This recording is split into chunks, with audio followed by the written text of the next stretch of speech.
Hey, Rob Berthoff here, and I want to play a game. Let's play some Advent Bingo. Usually I don't play games, but this seems like a fun one to do. So the rules are simple. We are going to read the Bible passage, mark out a square if it's been fulfilled, and then when all the squares are filled, we call bingo and win a prize. So as we get started, we're going to go ahead and look at a number of different verses. And let's start with Matthew 24:14. In this verse we read, "And this gospel of the kingdom shall be preached unto the world for a witness unto all nations, and then shall the end come." And so this is what we want to do is figure out, when will the end come? What is left? And we can start here and see, well, has the message been given to the world? As we look through, we find that there are many Bible verses that allude to the idea that the message has already been given to the whole world. We see here, was preached to every creature which is under heaven. As we kind of look through history, we see how the Bible Society and American Bible Societies, how they had pushed a lot of Bibles out. In fact, we even see how the Bible is the number one best-selling book in the world. In 1842, the Second Advent publications had been sent to every missionary station in Europe, Asia, Africa, and America. And we read another source that had not this gospel of the kingdom of heaven at hand been well nigh preached to all of the world as a witness? And so it's interesting that we have actually, the message has gone out. Now, that doesn't mean that we should not still be giving the gospel message, but what's important now is to live the gospel message. Because the message has been proclaimed to the whole world, but it doesn't have the strength that it would if we were to live the message and demonstrate what the message does in our lives. So 2 Peter 3, we can see here it reads, "In the last days will be scoffers, walking after their own lusts, saying, Where is the promise of his coming? For since the fathers fell asleep, things continue as they were from the beginning of creation." So the next item we're looking for is people who are saying that Jesus will never come. And we have that right in our own church. People think, well, he could be 1,000 years before he comes. What's the next verse? 2 Timothy 3. "For all men shall be lovers of their own selves, covetous, boasters, false accusers." There's so many words here. Ultimately, having a form of godliness, but denying the power of. I think this goes to this idea that there will be many people who are proclaiming to be Christians and yet are not living the gospel as we should. And so again, I think we can look at this and say this has definitely already happened. So let's move to Daniel 12.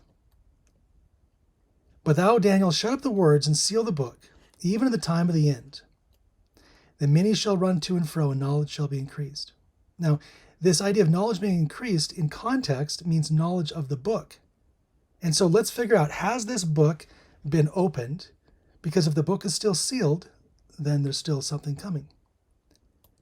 We find that this book in Revelation was actually in Jesus' hand, and we find that it was opened.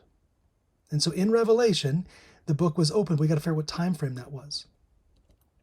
If we go to Revelation here, it says, "Go and take the little book which is open in the hand of the angel and eat it." That means consume it, understand it. And we're told that it will make the belly bitter and the mouth sweet as honey. Now, we find out that this little book is the judgment of the dead. So this is talking about the 2300 year prophecy of Daniel 8. And we read here that Daniel, when he took and ate the book, he understood of the 2300 day prophecy, but it was bitter because he realized it would be that long until Christ returned. "Thy words were found, and I did eat them, and thy word was unto me as the joy." Right? And this was this idea of Christ's moving from the holy place to the most holy place. The close of the 2300 days ultimately ended in 1844, where Jesus moved from the holy place to the most holy place. So that book has been opened, and this prophecy has been completed. And you could also say, since then, knowledge has increased in a literal sense with the internet, now with AI. Let's move to the next, Luke 21. "Here we see great earthquakes shall be in diverse places, and famines and pestilences." Right? So have there been great earthquakes? And we can actually look back in the earthquake of Lisbon, 1755. This was the first major earthquake of its kind that's recorded, and it happened on a Catholic holiday of All Saints, where everybody was gathered together in their pagan mass. And the large amount of candles in the churches were actually the contributor to the fires. So not only was it an earthquake, but actually the entire city burned because of the candles, which is interesting. When we look through, there's a lot of historical references talking about this, where people actually thought this was a sign of the end. As it happened on a holy day, and every pagan holy day, and where all the churches were full of people, and many, many people died. It's interesting, though, that while all of the Catholic churches were destroyed in this earthquake, we find that the brothels, the whorehouses, were not destroyed. So it's interesting how there's an American Scientific, they wrote an article, and they're questioning, why would God destroy the churches and spare the brothels? And I think it's just very interesting how, is it because God is more disgusted by the whoring of false prophets of Babylon than the whoring of sex workers? Right? And we look here, this idea is very reminiscent of Revelation 17, the judgment of the great whore. And since then, earthquakes have been increasing more and more. So earthquakes, definitely, we can check that list. Let's look at Joel 2:31. And we find here, the sun will be turned into darkness and the moon into blood. Well, this has already happened, right? We saw how the sun turned into darkness in 1780, and that was called the Great Dark Day. And it has many accounts how people were just absolutely freaked out about it. And then they saw that the moon became blood during that same time. And we call these now, the blood moon, which we understand to be a lunar eclipse. And this is just a random thing here, but every time that so we can check off, moon turned to blood. But these blood moons sometimes happen in patterns of 4, and it's called a lunar tetrad. Now, this is for the geeks in the room here, because this is something that I haven't figured out. If you are looking for a puzzle to solve, then this may be a puzzle for you. I started to look at the number of lunar tetrads, and again, this is how many times a blood moon happens within a 2-year period. And using historical records, what we see here is that after that tribulation, so that would be referring to the 1260 years, which extends to 1798. So this date we're looking at kind of a period of about 300-year span where there was no lunar tetrads. And it was not till 1909 that the next lunar tetrad happened. And again, I'm getting way in the weeds. You can skip forward a few seconds if this is too in the weeds for you, but it may be interesting. I plotted out every list of all the lunar tetrads.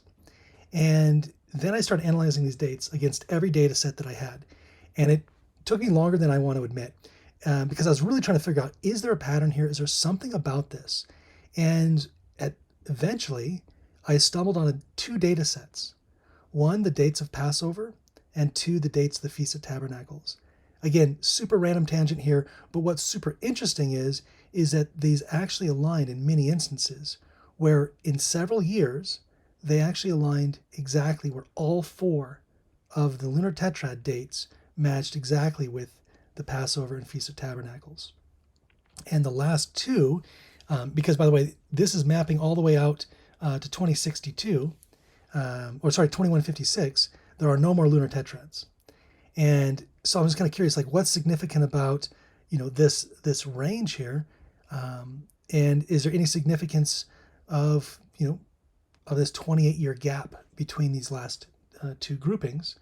And so I kind of look at it, and in 2 Peter 2:8 would tell us that a day is equal to 1,000 years. So 30 to 40 minutes would be about 27 Earth years, would be 40 minutes. And in Revelation 8, it says there was silence about a half hour. Anyway, that is just a start for you. That's a little cue. There may be something there if you want to pursue that and figure it out. If you do find something, come back to me. That's as far as I got with it. Anyway, point is, sun was darkened, moon definitely turned to blood. Let's move on to Mark. In this one, we find out there should be, after that 1260 years of Great Tribulation, we also find the stars of heaven shall fall. And we read in 1833 how the meteor storm, where there was over 100,000 stars fell in the sky per hour, which is absolutely amazing. And so that would definitely check off stars would fall. What's interesting is these last 3 also line up with the 6th seal in Revelation. So Revelation 6, the 6th seal of Revelation 6, describes when the seal is open, there's a great earthquake, the moon became blood, and the stars of heaven fell. And so ultimately, those last three align with, as well, with the sixth seal. And so that is, a little overlap there. Let's get to the last one here. So Thessalonians, ready for bingo. We're almost there for bingo, right?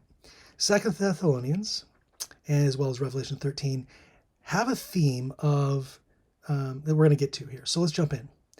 It says that, let men not deceive you, that the day shall not come, except there be a falling away first, and that the man of sin be revealed, as the son of perdition, who opposes and exalteth himself above all that is called God. So there needs to be somebody who's a blasphemer, and that they, so that he, as God, sitteth in the temple of God, showing himself that he is God. So who is this? Who is doing this blasphemy? And we find the answer that here is wisdom, count the number of the beast, for as the number of a man, and his number is 666. So that's 666 is this number. So if we can find that number, again, we're doing a little rabbit hunt here, little rabbit hole.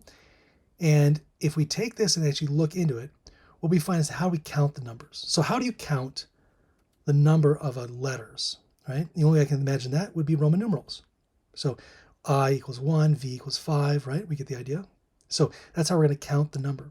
So what's the name we need to count? Well, it's the name of a man. So it's the number sequence of the name of a man. And when we look at this crown that they always wear, inscribed in this is Vicarius Filii Dei. And this is one of the Pope's titles that it's translated to Vicar of the Son of God. In Latin, it's the language of Catholicism. So some of the letters are double as numbers, right? And the numerical value of this will actually add up. So to prove that this is it, with a little investigation, we can find that in this Catholic journal, Our Sunday Visitor, actually says here. It says, what are the letters in the Pope's crown, and what do they signify?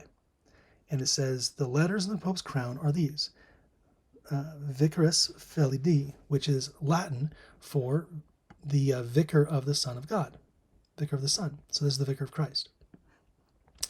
So if we were to now look at this, we actually find that they add up the letters in the inscription using Roman numerals. We get 666. And this is the number of the man. But yeah, you can say, okay, Rob, that's a stretch. Well, it's actually very interesting, but we can look at another method, right? Who is the man of sin? Well, the man of sin is whoever blasphemes. Upon his head is blasphemy, speaking great things and blaspheme. So to blaspheme is to claim to be God. And if we read into, the papal documents, it says, we may, according to the fullness of our power, dispose the law and dispense of the law. Those whom the Pope of Rome doth separate is not a man that separates, but God. For the Pope holdeth the place on earth, not simply of a man, but of the true God. So the Pope is saying he believes he is God. We see it again here. The Pope, who being God, cannot be judged by man. Okay? So again, this is a very clear quote. We have another blasphemous quote by Pope Nicholas, this time speaking about himself. I am all and above all, he says, so that God himself and I, the Vicar of God, right? He says, I am able to do almost all that God can do. This is very blasphemous statements. We also see many more blasphemous quotes here, that the Pope and God are the same, that the Pope takes the place of Christ on earth, right? And not only just statements, but also actions. We see that the Pope has stepped in place of Christ on earth. And a teaching is an indulgence. This is how the Reformation started. The Protestant Reformation was largely about this idea of indulgences, and how the Pope was taking money and getting rich by selling salvation, essentially. But the Bible tells us that there's only one mediator between God and men, and that's Jesus. So the Pope cannot do this. Again, throughout history, it's very, very clear. Martin Luther said, I know that the papacy is Babylon, right? He even says, here again, that you cannot only call the Pope Antichrist, but you should know how to prove it, right? And the Vicar of Christ demonstrates by his conduct that he's the Antichrist, says John Calvin. John Knox says the Roman Church is a synagogue of Satan. The Pope is the man of sin. So very, very clearly, but also what one of the greatest blasphemies is changing the day of worship. The Pope has changed the day of worship from the Sabbath on seventh day to the day of the sun. And we read that this is going to be a sign. In Daniel we read, and that he cast down the truth to the ground and practiced it and prospered, and he shall speak great words against the Most High and shall wear out the saints of the Most High and think to change times and laws. What's the only law that is also has a time in it? It's the fourth commandment. So we could say here also, looking at a Sunday law was actually decreed back in the day of Constantine. 321, Sol Invictus was declared, right? And that's the day of the sun, or sun day, right? It's about sun worship. And they replaced this biblical Sabbath day with the first day of the week, the Sunday. And so we can see here that it even came with a national Sunday law. On the venerable day of the sun, let the magistrates and people residing in the cities rest, and let all workshops be closed. This was 321 AD. And we've seen it again, 538 AD. This time when Justinian instituted not only a Sunday law, but also persecution. And any private gatherings were persecuted. He also, interesting here, he was very much interested in changing what the nature of Christ was, and actually went against the common knowledge that Christ came and had the same nature as we have. And he was one of the first ones to push against that and add this idea of Mariology, where Christ could not have had our same human nature because Mary was without sin, because they've elevated Mary to a deity. So again, this happened after the 1888 movement. The Sunday law came once again. And during this time, it actually took A.T. Jones to go and fight against that. In fact, he fought against in the Senate this Blair Act bill, National Sunday Law. And so the Sunday law has come already, but it was fought against because it was not time. God did not have a people prepared to stand. And so he pulled back. Right? We read in Review and Herald that the Sunday movement is now making its way in darkness. The leaders are concealing the true issue. They do not see fit that they're plunging into the Roman horrors of the Dark Ages. So we're going backwards in time. And not only the United States, also in Canada, and decreed this. And we start seeing across the world even today this idea of blue laws, right? So across different parts of the United States and Canada, many European countries have Sunday laws. Germany rejects Sunday shopping. Right? Croatia, shops shall not be open. Poland does a Sunday trade ban. North Dakota, right? No more Minnesota Sundays. We see this through. And so ultimately the Sunday law has even come, right? It's just that we're waiting for it to come again. And this time when it comes, it likely will not be repealed. And so God is waiting for a people. Now, we can say bingo here, right? The idea is that we can see that all of these things have been fulfilled. There's nothing more that we're waiting for. God is waiting for us. And that's when we read here that God has showed us this. That way, when it comes to pass, we can increase our faith. And so I hope that this little game is able to increase our faith. That God has a plan and that things are moving according to the plan. It's just that we've got to be part of it. So the question is, are you sensing what's happening around you? Do you see the signs? Right? So let's play one more round, last round, but that was so much fun. So let's do it this time with dates. And I think what we can do is we can jump straight in and actually see a very interesting date, which is in 2025. And 2025 is a 180-day playbook, where during this time, in the first 90 days, there's a mandate for leadership put out in the United States where Congress shall encourage formal rest, communal rest, in the Sabbath. And that day would default to Sunday. So they are laying the groundwork for the Sunday worship by creating a default day of worship on Sunday. So there we go. Project 2025, a mandate for Sunday rest. It's going to happen in 2025. We also read something here that's interesting. Ellen White tells us that thinking men and women of all classes have had their attention fixed on the events taking place around us. And they observe the intensity that's taking possession of the earth, of every earthly element. And they recognize that something great and decisive is about to take place, that the world is on the verge of a stupendous crisis.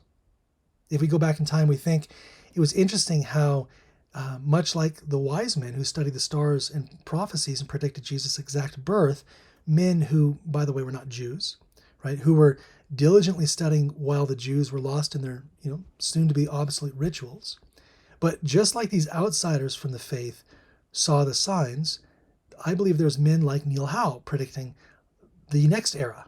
And we see how he wrote a book in 1997 called The Fourth Turning, where they predicted that a crisis would begin and that it would happen every 20 years, and ultimately placing the end of the cycle at 2025.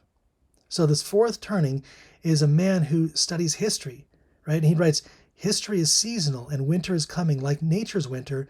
The secular winter can come early or late, right? So again, it's interesting. He then updated and says it's going to be somewhere between 2025 and 2030. So that gives us a very interesting range, 25 to 2030, for a great kind of a reset, a great revolution. Understanding that the generations are changing, and we can definitely see that the Gen Alpha is a very different breed than we've seen in previous, and it's going to be very interesting seeing how their take on the world is, and how they're less upholdent to the propaganda that the older generations have bought into. We see that currently with Palestine, and how they're not afraid to be labeled as anti-Semite because they're just seeing what's happening. This is a genocide, they say. And so it's very interesting how that's going to be playing out. There's another piece, though, that's going to be in the same time frame. We talk about 2030, and that is the idea of the UN sustainable. So the United Nations is actually putting out their sustainable development goals. And goal 16 is about promoting peaceful and inclusive societies at all levels, right? Including elements of faith. So ultimately what we understand is that to achieve this, they're going to be creating a global police state, the unification of the law.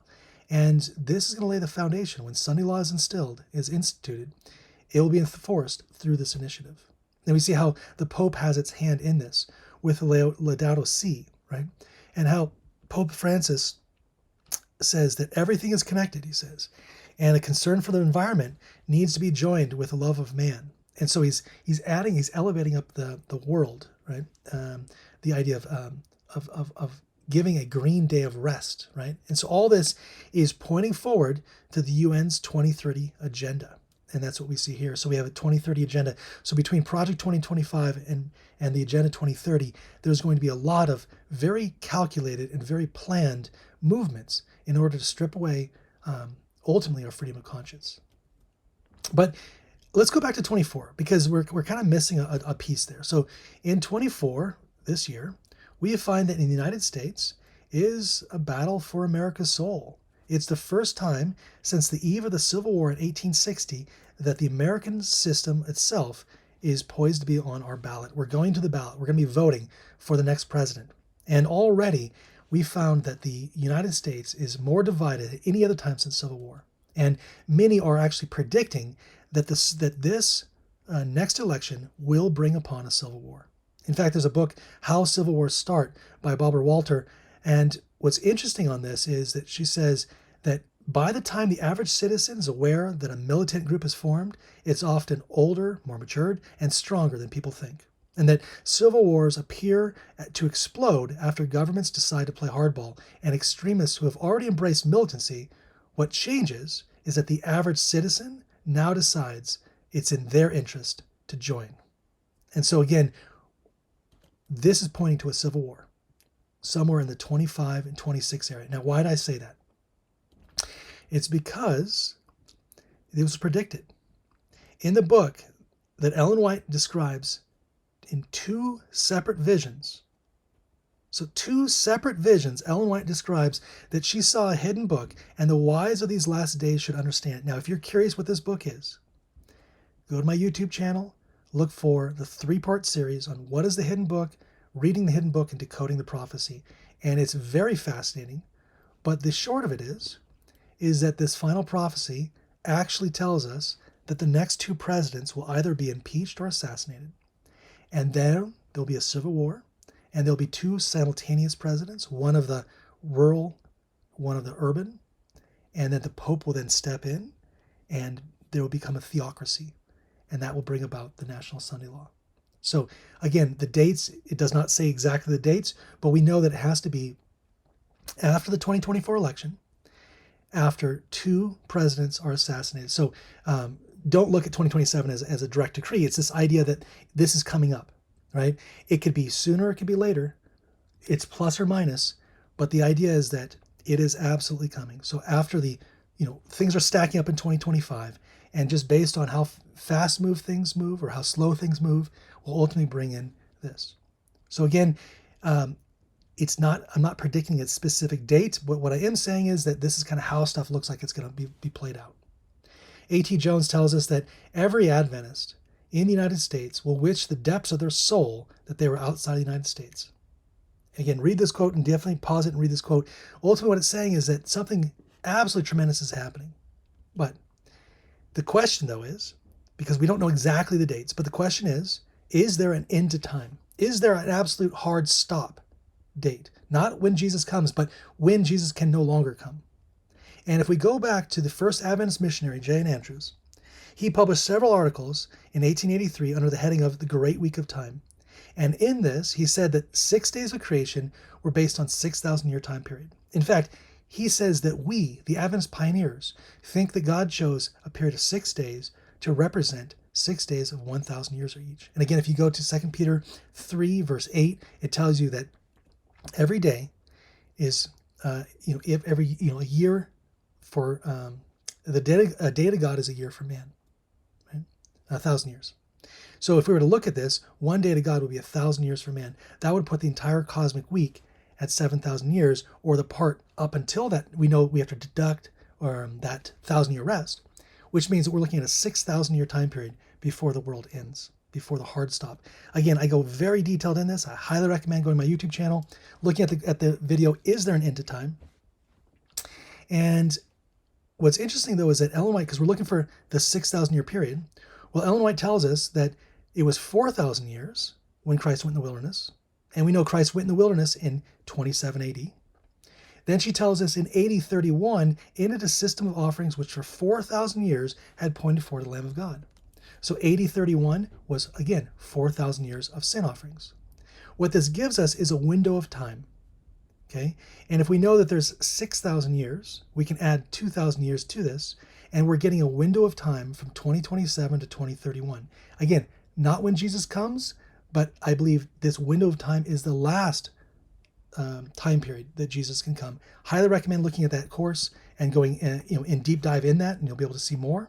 But ultimately, what that gives us is a 2031 date. And so we've hit our Advent bingo, okay? And what's interesting is that every year that moves on, there's more and more just data points that show that the end of time is coming. Brothers and sisters, we do not have much time left. We are absolutely moving into the final throes of Earth's history. There is no question. And again, just so everybody's very clear, I am not predicting a particular date when Jesus will come. Why? Because Jesus is waiting for us. We have been told that time is not a test since 1844, and it will never be a test again. We also identify that had the Adventists held their faith after 1844, that Christ would have come shortly after that. Had the church done the appointed work, Christ would have come. Had the purpose of God been carried out by his people, Christ would have come. She even says here, if the people of God had preserved a living connection with him, if they had obeyed his word, they would today be in the heavenly Canaan. In 1903, after the 1888 movement, had that movement gone forward, Christ would have come. And so, brothers and sisters, you need to be thinking about what was the message of 1888, and how can we get back to that message, and how can we activate so that Christ can come. It is not the will of God that his coming is thus delayed, and we are given a few short moments left on earth where we can ultimately demonstrate, vindicate that God's law can be kept. When the character of Christ is perfectly reproduced, then he will come and claim us as his own. And knowing the time, it is high time to wake out of sleep, for now our salvation is nearer than we believed. Brothers and sisters, are we ready? We cannot be ready out of fear. This is not supposed to scare us into getting right with God. This is supposed to alert us to the fact that we need to really focus on a love relationship with Christ and be able to really develop a personal relationship now before the time comes when it's very hard to do out of fear, because love does not come out of fear. And so if we want to develop that relationship, if we want to be part of the 144,000, we've got to do that out of love. Dear Heavenly Father, I just ask that those that have heard this message, or that you touch their heart, Lord, I ask you send your Holy Spirit to guide them, help point them to the right direction of what you have for them to learn in this, Lord. I ask, Lord, that you help them have a sense of urgency, but not to panic. And Lord, I ask that you help them understand the need to have a personal relationship, for them to develop a love relationship with Christ, and for us to prepare our hearts to go into the bridal chamber. In Jesus' name I pray this. Amen.